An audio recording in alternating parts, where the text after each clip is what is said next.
Jak się zebrała większa grupa tych kolejarzy i tramwajarzy, to odprowadzili nas już nie do pawilonu, gdzie do obozów koncentracyjnych, tylko oni mieli specjalnie wydzielony jeden pawilon dla kolejarzy mieli. I tam czekaliśmy tydzień i w końcu nas wywieźli do Niemiec, do Berlina, do obozu pracy przymusowej kolejowej. I pracowaliśmy w zakładach naprawy kolei niemieckich w Schönewalde. Ale nie rozdzielili pana z żoną? Nie, no już później nas kolejarze wyjątkowo mieli ten przywilej, że mogli z żonami, bo oni mieli pracę także dla kobiet w tych kolejowych zakładach. A jakie tam były warunki, nie wiem, jak się mieszkało tam w tych zakładach? No to był gmach szkolny wielki. To nie był obóz taki gdzieś specjalnie w barakach postawiony specjalnie, tylko to był wielki gmach szkolny. I w klasach szkolnych były wstawione piętrowe prycze. No, w takiej jednej klasie było 13 prycz na 26 osób, prawda? No, ciasno, tak, że tylko się stołek mieścił między pryczami. I nic więcej, żadnego stołu nie było, nawet nic. Ale w tych obozach kolejowych w niedzielę były wolne i mogliśmy wychodzić sobie na miasto. Nie były zamknięte, prawda? Jak się miało pieczątkę w takiej karcie pracy, codziennie 30, każdy dzień miesiąca miał kratkę. I codziennie jak się wychodziło z pracy, to pieczątkę się dostawało, że się przepracowało ten dzień. I jak się miało przepracowany dzień, to po południu, wieczorem, znaczy można było wyjść do miasta z obozu. Tylko że było bardzo mało czasu, bo zostawało tam 2-3 godziny wieczorem. Ale niedziela cała była wolna. No to można było sobie zwiedzać Berlin czy coś. A czy w obozie spotkał pan jakichś Niemców? No bo oni na przykład swoich komunistów to też... Nie. W moim obozie byli wyłącznie warszawiacy. To było wyłącznie z Warszawy. A Ukraińcy? A 60 Ukraińców było, tak. Nie, to oni to nie wiem skąd. A jak się ci Ukraińcy zachowywali tam? Mieli jakiś stosunek do Polaków, czy trzymali się sami? Nie, to w obozie to kto mógł mieć stosunek? W obozie to każdy ledwie żył i miał kawałka chleba szukał, żeby się dożywić, bo nas żywili zupą z brukwi, tam byliśmy mocno niedożywieni, więc każdy myślał tylko jak sobie dorobić. A jak ja dorabiałem na przykład. Był taki inżynier z Warszawy w mojej sali, w mojej klasie, czy jak to nazwać. W salonie moim. Na jednej z pryczy był inżynier z Warszawy, który no to znów kombinacja. Bomby padały na Berlin. Jedna z bomb upadła na jakieś biuro miejskie, gdzie wydawali kartki żywnościowe. Rozwalili cały ten dom i te kartki żywnościowe to się w gruzach znalazły.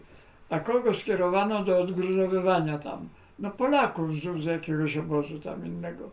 I ci Polacy jak znaleźli kartki żywnościowe, no to zaczął się handel kartkami żywnościowymi.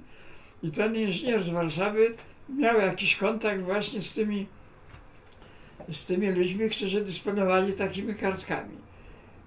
Ale co, kartki się nie zje przecież. Żeby z tego coś mieć, to trzeba było z kartką iść do sklepu i wykupić towar, prawda? A przecież te kartki to dostawali tylko Niemcy. Robotnicy przymusowi nie dostawali kartek żywnościowych. Oni mieli kocioł, z kotła nas karmiono. Więc to nie było proste z tych kartek pójść i wykupić żywność, prawda? Trzeba było, to tylko Niemcy wykupywali. To były kartki dla Niemców. No więc co? Ten inżynier sam tego nie robił, bo to był niebezpieczny proceder. To on miał kilku takich agentów, którzy byli na tyle odważni, że wchodzili do sklepów i wykupywali, a to na przykład masło to, no i jednym z takich agentów to byłem ja. No jakoś się dowiedziałem, bo tam przecież to nie była tajemnica i ja się podjąłem takiej roli. No to on mi dawał tych Urlauber kartki, to były bo inne kartki żywnościowe to były z nazwiskiem i tak dalej, a Urlauber to były bez nazwiska, kartka taka z takimi kwadracikami, Urlauber kartki. Ja mam nawet takie oryginały jeszcze kilka. A skąd mieliście pieniądze? Jeszcze pieniądze były potrzebne. Tak, pieniądze były potrzebne. Nam płacili za pracę 40 marek, zdaje się, tygodniowo. Czy miesięcznie? Miesięcznie chyba. 40 marek, zdaje się. No to te pieniądze mieliśmy. A nie było ich na co wydać, bo nic nie można było kupić. Można było w restauracji czasem pobliskiej wyrzucali tak zwaną sałatkę ze ślimaków, coś takiego. To można było czasem coś takiego. A i piwo można było kupować. Piwo, tak, piwo. Ja kupowałem piwo ciemne i piłem zamiast kawy, bo kawę dawali taką lurę straszliwą, że ja tego nie mogłem pić. Zbożowa kawa i to z takiego wielkiego kotła. Wie pani, to było... Ja tego nie mogłem pić, to ja przeważnie kupowałem piwo i to piwo z tym piwem ciemnym to... No więc dorabiałem, chodziłem z tym Urlauber i kupowałem na przykład masło. Ale proszę pana, można było kupić 5 deko masła stosunkowo bezpiecznie, bo Niemiec, miejscowy Berlińczyk dostawał miesięcznie 12,5 deka masła, miał kartki. To ja nie mogłem kupić masła więcej jak 5 deko, bo jakbym kupił 10 deko, to by było już podejrzane. A przez sklep to był niemiecki, Niemcy prowadzili ten sklep. A pracownicy sklepu wiedzieli, że jest pan Polakiem? No nie mieli prawa wiedzieć. Ja petkę oczywiście zdejmowałem, bo przecież tu trzeba było petkę nosić. Więc ja tą petkę zdejmowałem. A byłem ubrany stosunkowo o tyle dobrze, że przecież mnie wzięli z Warszawy. Nie, zaraz, dlaczego ja... Aha, ja byłem ubrany stosunkowo dobrze, bo mnie z Łodzi przysłał stryj jeden, tutaj się zachował w Łodzi, bo był ożeniony z Czeszką. I ta Czeszka, z Czechów nie wysiedlali i jakoś tak załatwiła ta Czeszka, żona jego, bardzo dobra ciotka zresztą, że oni nam przysłali paczkę i jakieś palto tam było. Ja w tym palcie zupełnie porządnie wyglądałem, prawda, więc nie było widać, że to Niemiec.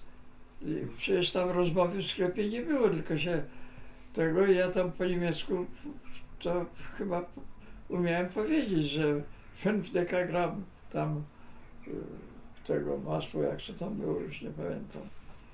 No.